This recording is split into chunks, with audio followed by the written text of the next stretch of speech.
Do you ever feel your stomach twist when speaking English? Even simple conversations can feel scary. If you're an A2 B1 English learner, by the end of this episode, you'll understand how to talk about social anxiety in practical ways, share feelings naturally, and handle conversations confidently. Social anxiety is normal. Everyone feels nervous sometimes. Talking to strangers, joining a group, or asking a question in class can feel scary. It's not about being weak. It's about being human. There are practical phrases you can use. For example, I feel a little nervous. This is my first time here. I'm trying to speak English. Please be patient. Hearing these out loud helps you realize you're not alone. Anxiety often grows when we overthink. Instead, take small steps. For example, smile at the person next to you. Ask one simple question. Share a small detail about yourself. For example, I like this book. What are you reading? It's my first time at this cafe. Do you come here often? Even tiny actions build confidence over time.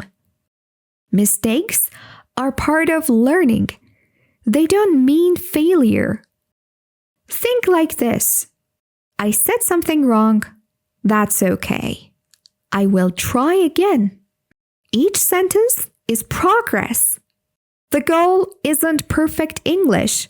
It's communication, understanding, and connection.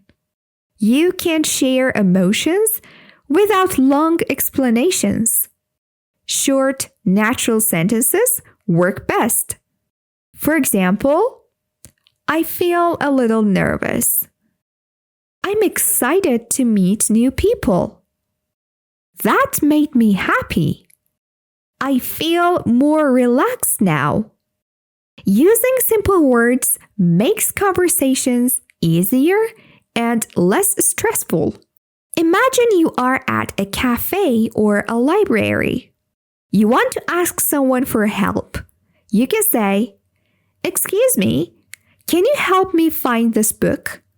"Hi, do you know where the study area is?"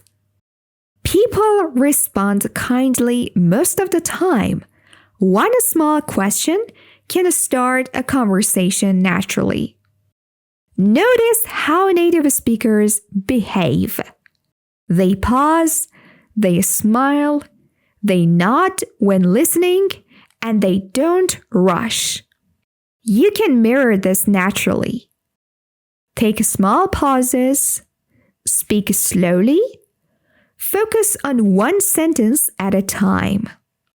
This reduces pressure and makes your English sound more natural. Think of short stories from daily life.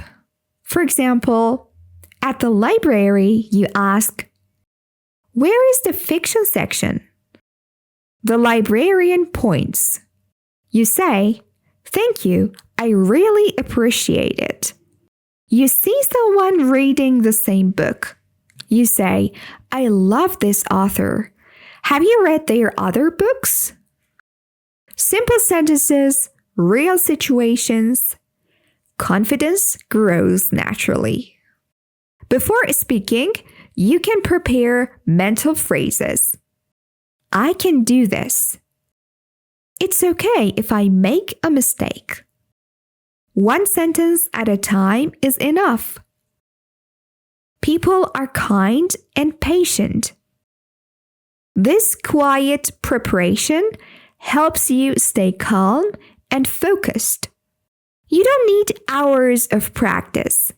Even 5 to 10 minutes per day works. For example, ask one question to a classmate or colleague. Talk to yourself in English about your day. Describe something you see while walking. Small, repeated actions build confidence faster than long, irregular practice. Social anxiety is common. Talking in English can feel challenging, but the small steps, practical phrases, and short conversations make it easier. Remember, you don't need perfect English. You only need to communicate, connect, and try. This is Sona, and you've been listening to Sona's English podcast. Next time, we will explore another practical topic for everyday English.